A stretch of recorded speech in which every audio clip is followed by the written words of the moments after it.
नमस्कार, अभिवादन, अभिनंदन और स्वागत आपका मेरे इस चैनल पर, जिसका नाम है ज्ञान स्पट। जी हाँ दोस्तों, मैं वीडियो शुरू करूं उससे पहले कि आपसे रिक्वेस्ट है कि वीडियो को एंड तक अवश्य देखें। आपका टाइम बहुत प्रीशियस है, इसलिए मैंने वीडियो के लेंथ को छोटा रखा हुआ है। कम शब्दों में ज़्यादा बात है। जी हाँ दोस्तों, तो वीडियो एंड तक देखें और अगर आपको ठीक लगे वीडियो तो कमेंट, शेयर, लाइक ज़रूर करें। जी हाँ, तो ज़्यादा टाइम न लेते हुए सीधे आपका सब्जेक्ट पे आते हैं। जी हाँ, तो आपका जो मेरा सब्जेक्ट है वो है धर्म। धर्म बहुत छोटा सा एक शब्द है, लेकिन बहुत व्यापक है, बहुत विस्तृत है। इसको किसी डेफिनेशन में जो है बांधना बहुत मुश्किल है, लेकिन मैं प्रयास करूँगा कि धर्म के किसी एक पहलू, एक एस्पेक्ट के बारे में थोड़ा अच्छी तरह से डिफाइन कर सकूं। जी हाँ, आपने आसपास जो है देखा होगा, लोग जो है धर्म के बारे में तरह तरह की जो है इंटरप्रिटेशन करते रहते हैं। कोई जो है, आपने सुना होगा, कोई कहता है कि जी मेरा धर्म बड़ा है, आपका धर्म छोटा है, मेरा पुराना है, आपका नया है, आपके धर्म में ये कमियां हैं, हमारे धर्म में ये अच्छाई हैं। तो इस तरह की बातें बहुत सारे होती रहती हैं आसपास जो है।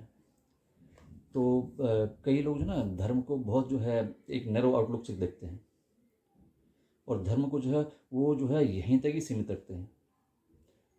जैसे हमारे सनातन धर्म में जप, तप, हवन, कीर्तन, उपासना, आराधना, तीर्थ यात्रा, गंगा स्नान, ये सारे जितने प्रैक्टिसेस हैं, ये सारे जो धर्म का एक हिस्सा है। और अन्य धर्म में कुछ इस तरह के ही हैं। किसी में जो है अरदास करना, कीर्तन करना, किसी में जो है जैसे अपना इस्लाम में नमाज पढ़ना और अपना रमज़ान में रोज़े रखना। अन्य धर्मों में कुछ इस तरह की जो है अलग अलग पूजा पद्धति है, और जो कि सही है, कुछ गलत नहीं है इसमें। हर किसी की अपनी अपनी आस्था है और उसके तरीके हैं, जिस तरीके से वो जो अपने ऑलमाइटी को, अपने भगवान को जो है प्रसन्न कर सकता करे। लेकिन मेरा सब्जेक्ट यहाँ पे ये नहीं है। मैं आज इसकी बात भी नहीं करूँगा, मैं बात करूँगा धर्म के दूसरे एस्पेक्ट की। जी हाँ, तो धर्म का दूसरा एस्पेक्ट क्या होगा? वो है कर्तव्य, यानी ड्यूटी। जी हाँ, इसे भी धर्म ही कहा गया है। जी हाँ दोस्तों, जैसे नदी का धर्म है प्रवाहित होना और प्राणियों को जल प्रदान करना। बादलों का है क्या है? गरजना और बरसना। उसी तरह जो है पेड़ पौधों का क्या है? छाया देना, फल देना, फूल देना और अन्य तरह की औषधियाँ देना, ये उनका है। मानव का क्या है? परोपकार करना, जीवों की रक्षा करना। ठीक है। और मानव को जो है सबसे अच्छी योनि बताई गई है मोक्ष प्राप्त करने के लिए। जी हाँ, तो इस तरह का जो है प्रकृति ने सबको अलग अलग जो है धर्म दी है, ड्यूटी दी है कि भाई आपको ये काम करना, आपको ये काम करना, आपको ये काम करना। अगर इनमें से कोई भी जो अपना धर्म नहीं निभाएगा तो क्या होगा? इम्बैलेंस हो जाएगा। जी हाँ दोस्तों, अब इसमें कुछ इनकन्सिस्टेंसीज हैं, मीन टू से जैसे कुछ विसंगतियां हैं, लेकिन मैं उसको फिर भी धर्म की कैटेगरी में ही रखूँगा। और हमारे ग्रंथों में भी यही कहा गया है। जैसे मैं आपको बताता हूँ विसंगति क्या है। जैसे शेर है, शेर जंगल में किसी भी जीव का शिकार करता है तो उसकी हत्या करके जो है वो अपना भोजन लेता है। ठीक है, तो अगर देखा जाए धार्मिक दृष्टि से तो भी ये तो हत्या होगी, किसी की हत्या करके और आपने अपना भोजन ग्रहण किया तो ये तो पाप हो गया। लेकिन दूसरी तरफ देखो, प्रकृति ने उसे वो जो है स्वभाव दिया है। अगर वो ये अधर्म, जिसे हम अधर्म कहें, वैसे मैं तो अधर्म नहीं कहूँगा, अगर वो जीव को नहीं मारेगा, मान लो उसने हिरण की हत्या नहीं की, तो उसके प्राण संकट में पड़ जाएंगे, उसके प्राण संकट में पड़ेंगे, उसके बच्चों के प्राण संकट में पड़ेंगे। तो उसका क्या स्वभाव है? उसका यही धर्म दिया गया है कि भैया आपको हत्या करनी है और उसके बाद अपना भोजन ग्रहण करना है। तो अब इससे जो है तर्कों के आधार पर कोई इसे गलत भी बता सकता है, कोई सही भी।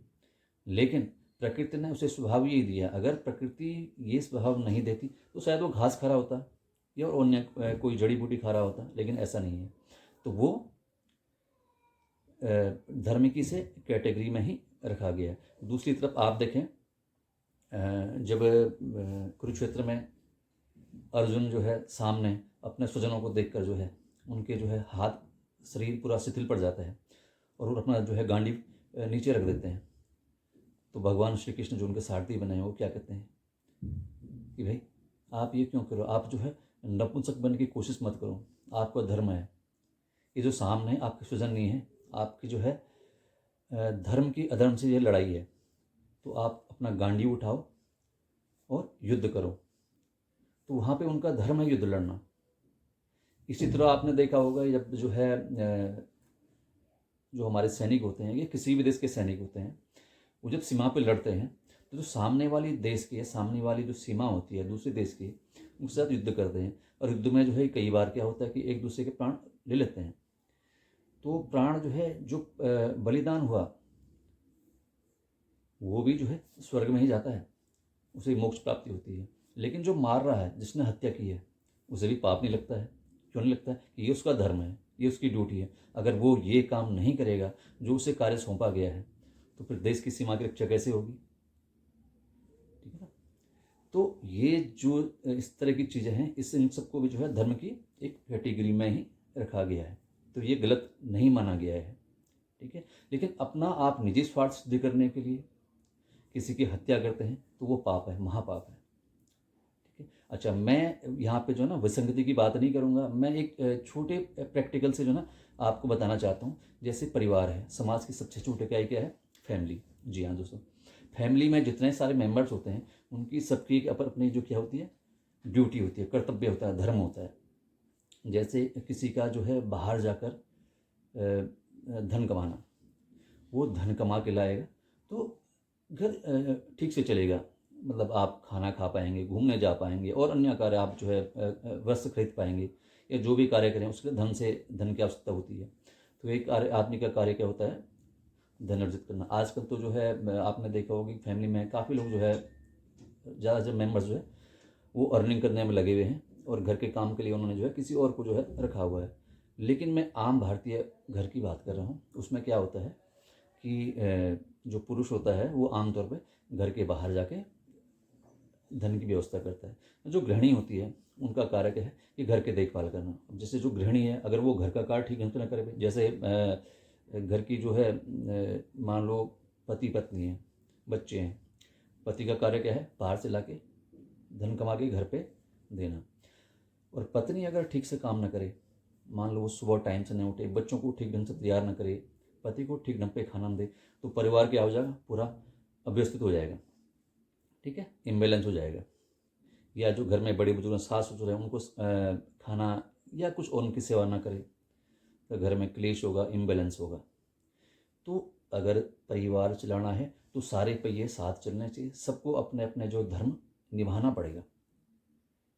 ठीक है, तो मैं ये कहना चाह रहा हूँ कि धर्म वही नहीं है भी पूजा उपासना जप तप हवन, ये सारे यही धर्म नहीं है। ये भी धर्म है, ये धर्म की जो है एक हिस्सा है, लेकिन ये भी धर्म है, इसको भी धर्म ही माना गया है। यदा यदा हि धर्मश्च ग्लानिर्भवति भारत अभ्युत्थानम धर्मश्च तदात्मानं सृजाम्यहम् परित्राणाय साधूनां विनाशाय च दुष्कृतां धर्म संस्थापनार्थाय संभवामि युगे युगे। भगवान कृष्ण जो है यूँ कहते हैं कि भाई मैं जो है जब धर्म घटेगा तो तब मैं अवतार लूँगा। तो उनका ये कहना थोड़ी ना है कि भाई आप मेरे को पूजोगे नहीं, या मेरी उपासना नहीं करोगे, मुझे जो है धूप दीप नहीं करोगे, या मुझे भोग नहीं लगाओगे, तो मैं जो है फिर मैं जो है अवतार लूँगा और सबका विनाश करूँगा। ऐसा नहीं है। उसी धर्म की बात करते हैं जिसकी बात मैं कर रहा हूँ कि भाई जब हर आदमी अपना अपना कर्तव्य नहीं निभाएगा तो तब मैं जो है अवतार लूँगा। जब धर्म की हानि होगी, अधर्म बढ़ेगा, तब मैं अवतार लूँगा। जी हाँ। अच्छा, मैं इस केस में क्या होगा, जो मैंने फैमिली वाली जो भी बात बता रहा था, इस केस में क्या होगा, अगर फैमिली का कोई भी आदमी अपनी ड्यूटी ढंग से नहीं निभा पाता है तो उस केस में क्या होगा, फैमिली जो है में इम्बैलेंस हो जाएगा। कई कई बार क्या होता है कि जो फैमिली डिसइंटीग्रेशन होता है, पारिवारिक जो विघटन होता है, उसकी जिम्मेदारी कहीं तक जो है ये धर्म, ये ड्यूटी भी होता है। कोई अगर सदस्य ड्यूटी नहीं निभाता है तो उसमें क्या होगा, कई बार पति पत्नी में जो है अनबन, यहाँ तक कि संबंध विच्छेद भी हो जाता है। या घर में जो है अगर बड़े बुजुर्ग हैं उनकी सही तरह से सेवा नहीं हो पा रही है तो तब भी पारिवारिक विघटन हो जाता है। कई बार पति पत्नी की आपसी क्लेश में जो है बच्चों का फ्यूचर, उनका भविष्य खतरे में पड़ जाता है। तो मेरा मैसेज सिर्फ इतना सा है कि अगर हम अपनी ड्यूटीज़ करते हैं सीमाओं में रहकर, जो लिमिट्स दी गई हैं, जैसे जो हमारे फैमिली के प्रति जो हमारी ड्यूटी है, जो समाज के प्रति हमारी ड्यूटी है और जो राष्ट्र के प्रति हमारी ड्यूटी है, अगर इन तीनों ड्यूटीज़ को हम कर लेते हैं तो इससे भी हमारे को वही फल मिलेगा जो जप तप कीर्तन भजन से मिलता है। जी हाँ, बिल्कुल। ये भी क्योंकि एक तरह का धर्म ही है, धर्म का एक एक रूप है, छोटा सा रूप है। धर्म बहुत व्यापक है, जैसे मैंने आपको शुरू में बताया था। आज मैंने से एक छोटे से रूप के जो है आपको डिफाइन किया है अपने शब्दों में। तो अगर हर व्यक्ति अपना काम पूरी शुचिता से, पूरी प्रामाणिकता से और सीमाओं में रहकर, चरित्र में रहकर ये कार्य करता है तो डेफिनेटली उसको वही फल मिलता है जो कि आपको अन्य कार्य करने से, जैसे मैंने आपको पहले बताया कि पूजा जप तप हवन से जो फल मिलता है वो भी इन कार्यों से भी मिल सकता है, बशर्ते कि आप वो सारे कार्य करें जिसमें आपके परिवार का, आपके समाज का और आपके राष्ट्र का भला हो। जी हाँ, सिर्फ अपने लिए नहीं, समाज के प्रति भी आपकी जिम्मेदारी है, आपकी मतलब मेरी भी, हम सब की। समाज के प्रति, पहले परिवार के प्रति, फिर समाज के प्रति और फिर राष्ट्र के प्रति।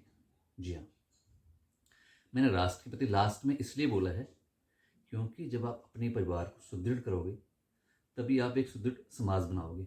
जब सुदृढ़ समाज बनेगा तभी एक सुदृढ़ राष्ट्र बनेगा। जी हाँ, आपको मेरा संदेश कैसा लगा कमेंट बॉक्स में जाके ज़रूर बताएं, और अगर पसंद आए तो लाइक शेयर और कमेंट अवश्य करें, जिससे मुझे प्रेरणा मिले कि मैं अगली बार आपके सामने एक बेहतर मैसेज लेके आऊँ। जी हाँ दोस्तों, अगली वीडियोज़ में एक नए सब्जेक्ट के साथ फिर आपके सामने हाजिर होऊंगा। तब तक के लिए नमस्कार, जय श्री राम।